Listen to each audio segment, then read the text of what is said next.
All right, let's talk stalls. They happen to everyone, but how you respond decides whether or not you keep progressing or you just crash and give up. Physiologically, your body adapts. As you get leaner, hunger hormones go up, satiety hormones go down, energy drops, you move less without realizing it. That's why the fat loss stalls. The wrong response is slashing everything at once or just giving up entirely. The right response is objective, data-driven decisions. So we want to look at training performance, nutrition adherence, sleep, stress recovery, weekly averages in weight measurements and your photos. And from there, you've got 3 levers: calories, output, or fatigue management. Now, I know that we spoke about the calories before, but essentially we have 2 options here. You decrease your total intake by 10%. So that means if you're on 2,000 calories per day, that's going to be a 200 calorie reduction, or you can adjust your caloric intake based on your goal. So if you want to lose 1 pound per week, you know that that's going to be around about 3,400 calories per week. So that's going to be about 480 calories less per day. That's assuming you're already at your maintenance. From there, you simply assess and adjust accordingly based on the data. Now, this is the part that I wanted to get into. Which macros do we adjust? Upholding training performance should be the number 1 focus here.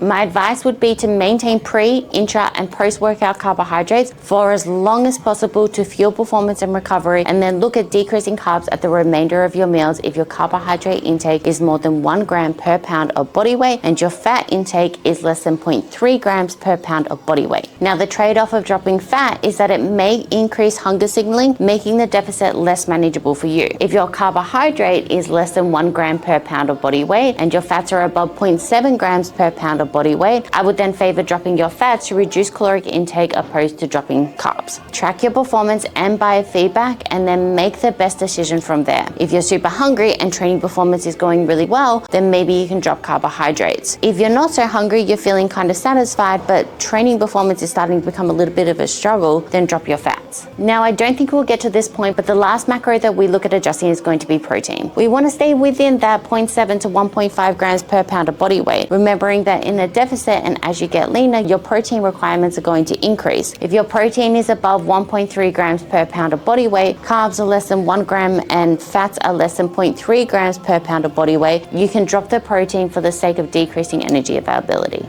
Now, in terms of output, the goal here is the increased total daily energy expenditure whilst generating the least amount of fatigue possible. But we also want to pay attention to your schedule and what is going to be the most appropriate or time efficient for you. If baseline moderate intensity cardio is in place, you can increase your step count by 1 to 2,000 or 2 to 4,000 per day. If step count has been maxed and it's just a time issue, you can't possibly get in more steps, increase your moderate intensity cardio by 5 to 10 or maybe even 10 to 15 minutes per session, or add on 1 to 2 additional sessions per week. Your step and NEAT activity can also be transitioned into moderate intensity cardio if needed. The reality is that for some, steps alone won't generate enough calorie expenditure and high moderate cardio levels will be needed to progress in fat loss. That's when you might introduce something like high intensity interval training. Now let's get into fatigue management. Honestly, this is just 8 weeks, so I don't imagine any of you getting to the point where fatigue management is something that needs to be addressed. But just in case, you have 2 options. The first is a taper and diet break.